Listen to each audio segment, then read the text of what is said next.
Good morning, students of class second. Welcome to online classes, student. This is your EVS class. I'm your EVS teacher. So, student, today we will read your chapter 13 का जो remaining part है हम उसको करेंगे आज students.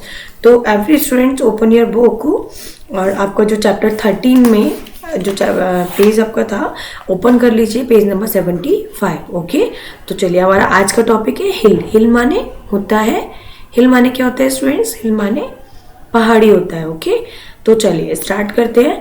A high level land with pointed tops is called a हिल.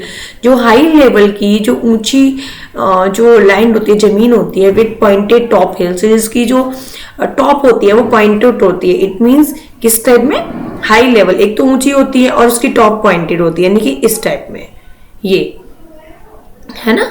तो ये जो होता है पॉइंटेड टॉप. पॉइंट टॉप कैसी है? पॉइंटेड है. देखो ये मतलब नुकीली हुई है, नुकीली है. ओके, तो वो क्या कहलाती है? हिल कहलाती है, यानी कि पहाड़ियां कहलाती हैं. Okay, hills are made up of hard rocks. Hills जो होती है पहाड़ियां, वो किससे बनी होती है? Made up of hard rocks. जो हार्ड जो चट्टानें होती है उनसे बनी होती है, यानी कि सख्त चट्टानों से. Okay, it is difficult to grow crops on hills. It difficult होता है, मुश्किल होता है टू ग्रो क्रॉप्स को ग्रो करना ऑन हिल्स.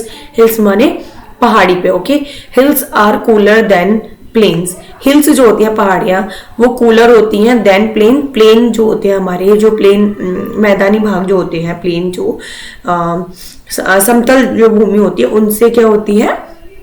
कूलर होते हैं. मतलब पहाड़ियां ठंडी होती हैं. ओके, कैसे? क्योंकि पहाड़ी ऊंची होती है, ये आप देख सकते हैं. तो ये तो माउंटेन है, लेकिन वो क्या होता है? वो ऊंची होती है, तो उसमें क्या होता है अंदर? वो ठंडी होती है प्लेन के अकॉर्डिंग.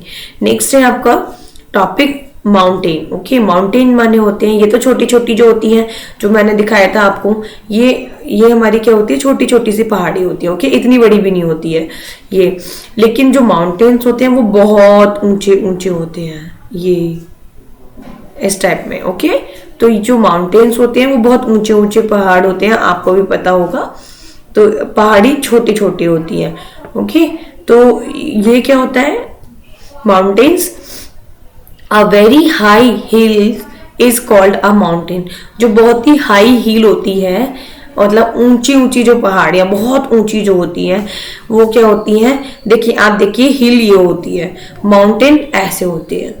ओके, वो हाई बहुत ऊंची जो पहाड़ी, उसको हम माउंटेन कहते हैं. The tip of a mountain is called its peak. जो टिप होती है, बिल्कुल जो ऊपर का जो पॉइंट होता है, जो उसकी चोटी होती है माउंटेन की, इज कॉल्ड पीक. उसको हम क्या बोलते हैं? पीक बोलते हैं. ओके, पीक माने जो इसका ये पॉइंट होता है उसको चोटी बोलते हैं. Okay, the peaks of very high mountains are covered with snow. जो पीक्स होती हैं, जो माउंटेन की जो चोटियां होती हैं, और वेरी हाई माउंटेन्स, जो बहुत ऊंचे माउंटेन्स होते हैं, पहाड़ होते हैं, आर कवर्ड विद स्नो. तो वो क्या है? बर्फ से ढकी रहती हैं. Okay, many rivers are form when the snow on these mountains melt. Many rivers, बहुत सारी जो नदियां हैं, आर फॉर्म वो रूप ले लेती हैं, व्हेन माने जब, the snow on these mountains melt. जब इन माउंटेन्स की स्नो बर्फ मेल्ट होती है तो बहुत सारी जो नदियां हैं वो नदियां बन जाती हैं, वो अपना रूप ले लेती है. ओके, बहुत सारी नदियां बन जाती हैं जब, क्योंकि जब बर्फ इतनी, आप देखते होंगे घर में भी, जब आपका थोड़ा सा बर्फ मेल्ट होती है तो वहां पानी हो जाता है. ठीक है, लेकिन यहाँ पे तो इतनी सारी बर्फ है, ये तो कुछ भी पार्ट नहीं है ना. तो माउंटेन्स पे आप सोच सकते हैं कितने बड़े बड़े माउंटेन्स, तो कितने अमाउंट में पानी होता होगा, तो फिर वो क्या बन जाते हैं? नदियां बन जाती हैं. ओके, नेक्स्ट स्टूडेंट्स आपका प्लेचू. तो चलिए प्लेचू पढ़ते हैं. प्लेचू क्या है? अ प्लेन ऑन अ हिल और अ mountain is called a plateau. जो प्लेन जो प्लेस जो होता है, जो वो हिल का हो या माउंटेन का हो, जहाँ प्लेन होता है, इज कॉल्ड प्लेचू. वो प्लेचू कहलाता है. जैसे कि अभी ये आप देख रहे हो, तो ये तो पॉइंटेड वाला पार्ट है, लेकिन कुछ पार्ट ऐसे होते हैं प्लेन. देखिए, जैसे ये वाला पार्ट, ये वाला पार्ट, ये ठीक है, इतना सही पोर्शन जो है, ये पार्ट क्या है? ये पहाड़ी पर तो है, लेकिन थोड़ा सा क्या है? प्लेन है. तो ये क्या कहलाते हैं? ऐसा पार्ट प्लेचू कहलाता है. The plateau looks like a table. ये एक टेबल की तरह लगते हैं. So it is also called table land. Okay, तो ये टेबल की तरह लगते हैं क्योंकि ये उठे हुए से ऐसे होते हैं, गोल गोल से होते हैं, या ऐसे चौकोर सा पार्ट होगा तो ये उसकी तरह होते हैं, तो it is also called table land. तो ये टेबल की तरह दिखते हैं तो इसी वजह से इनको टेबल लैंड बोलते हैं, ठीक है, यानी मेज जैसी भूमि। अब नेक्स्ट आ जाइए डेजर्ट। डेजर्ट क्या होता है स्टूडेंट? डेजर्ट माने होता है हमारा रेगिस्तान। A very large area of land, land का जो बहुत ही लार्ज एरिया होता है covered with sand is called a desert. वो क्या होता है? ढका हुआ होता है इस सैंड, सैंड माने बालू से, तो वो क्या कहलाता है? डेजर्ट यानी कि रेगिस्तान कहलाता है। There is very little water in the desert. Desert में क्या होता है कि बहुत कम पानी होता है। ओके, क्योंकि जो यहाँ का जो ये है यहाँ पे क्या होता है स्टूडेंट्स, यहाँ बालू ज्यादा होती है और बालू होने में यहाँ पानी कम होता है, इसलिए यहाँ की ये ना हमेशा बुरबुरी रहती है। So there are very few animals, तो इसीलिए यहाँ बहुत ही कम जानवर होते हैं। And plants is the desert, बहुत ही कम जानवर, बहुत ही कम प्लांट्स होते हैं, पेड़ पौधे होते हैं, क्योंकि गर्मी इतनी पड़ती है, ऊपर से यहाँ रेतीली मिट्टी है। तो प्लांट को क्या चाहिए?